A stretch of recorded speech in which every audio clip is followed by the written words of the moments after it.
Hello दोस्तों, नमस्कार आप सभी को। भूतपूर्व परीक्षाओं के प्रश्न पत्रों को हल करने के क्रम में आज 15वें दिन में आप सभी का स्वागत है।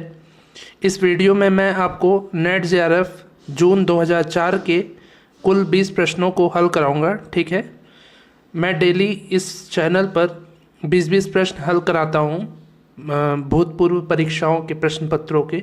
यदि आपने इस चैनल को सब्सक्राइब नहीं किया है तो सब्सक्राइब कर लीजिए, जिससे कि आगे आने वाली वीडियोस में मैं ऐसे ही नए नए प्रतियोगी परीक्षाओं के प्रश्न पत्रों को हल कराऊंगा, तो आपको उन प्रश्न पत्रों को हल करने में आसानी होगी। ठीक है, आप उनसे सीख पाएंगे। तो आइए आज का पहला प्रश्न देखते हैं। आज का पहला प्रश्न है, कवड़ी अट्टम लोक नृत्य है। कवड़ी अट्टम लोक नृत्य कहाँ का है? तमिलनाडु का। ठीक है, इसके बाद अगला प्रश्न है, झूमर है। ठीक है, झूमर क्या है? झूमर उत्तराखंड, झारखंड व बंगाल में गाया जाने वाला एक लोकगीत है। घूमर और झूमर में अंतर है। घूमर जो है वो राजस्थान का फोक डांस है और झूमर लोकगीत है। ठीक है, इसको गाया जाता है उत्तराखंड, झारखंड और बंगाल के राज्यों में, बंगाल राज्यों में गाया जाता है। ठीक है, इसके बाद नेक्स्ट है, सही क्रम है। सही क्रम क्या है? रागांग, भाषांग, क्रियांग और उपांग। पहले आता है रागांग, फिर भाषांग, फिर क्रियांग, फिर उपांग। तो ये हो गया इसका सही क्रम। इसके बाद नेक्स्ट है, उस्ताद गामे खां का घराना है। उस्ताद गामे खां जी का घराना कौन सा है? दिल्ली घराना। उस्ताद गामे खां जी दिल्ली घराने के हैं। ठीक है, इसके बाद नेक्स्ट है, बनारस घराने के प्रवर्तक हैं। बनारस घराने के प्रवर्तक कौन हैं? पंडित राम सहाय। पंडित राम सहाय जी बनारस घराने के प्रवर्तक हैं। तो ये हो गए आज के 5 प्रश्न। इसके बाद आता है 6वां प्रश्न, देसी ताल है। देसी ताल कौन कौन से हैं? सिंह विक्रम, दर्पण और उद्भट। ये तीनों ताल देसी ताल हैं। ठीक है, मार्गी और देसी दो अलग अलग तरह के ताल बताए गए हैं, जिसमें देसी तालों में सिंह विक्रम, दर्पण और उद्भट ताल देसी ताल हैं। इसके बाद नेक्स्ट है, तबला शास्त्र पुस्तक के लेखक हैं। तबला शास्त्र पुस्तक के लेखक कौन है? मधुकर गणेश गोडबोले। ठीक है, मधुकर गणेश गोडबोले जो है तबला शास्त्र के लेखक हैं। ठीक है, तबला शास्त्र पुस्तक के लेखक हैं। इसके बाद नेक्स्ट है, स्तुति परन का वादन होता है। तो स्तुति परन का वादन होता है बनारस घराने में।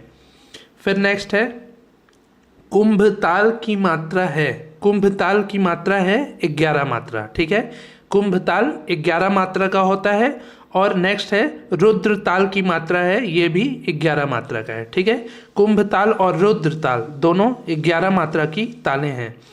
ये सभी क्वेश्चंस 2004 में आए हुए हैं नेट जेआरएफ के पेपर में, तो आप इन प्रश्नों को ध्यान से देखिएगा। फिर इसके बाद नेक्स्ट है 11वां प्रश्न, 4 ताल की मात्रा है। 4 ताल में 12 मात्रा होता है। ठीक है, फिर नेक्स्ट है, उस्ताद शफात अहमद खान सम्मानित हैं, किससे हैं? पद्मश्री से। ठीक है, उस्ताद शफात अहमद खान जी पद्मश्री से सम्मानित हैं। फिर नेक्स्ट है, उस्ताद नत्थू खां प्रसिद्ध हैं किसके लिए? कायदा बजाने के लिए। उस्ताद नत्थू खां जी कायदा बजाने के लिए प्रसिद्ध हैं।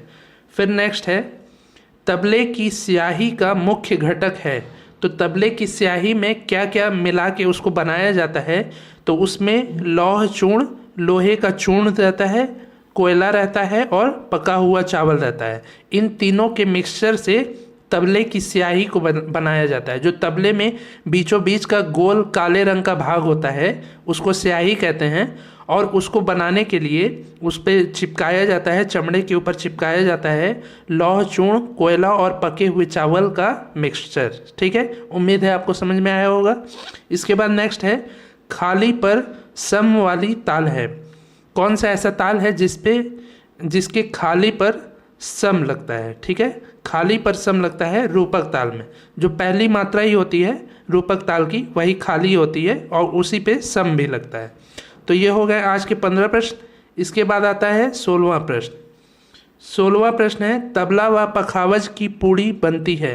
तो तबला और पखावज जो होता है उस पर चमड़े का भाग जो मड़ा रहता है तो उसको पूड़ी कहते हैं, ठीक है। उसकी पूड़ी बनती है बकरे के चमड़े से, ठीक है। बकरा और भेड़ इन दोनों के चमड़े से बनाया जाता है। भेड़ का भी चमड़ा यूज़ होता है और बकरे का भी चमड़ा यूज़ होता है।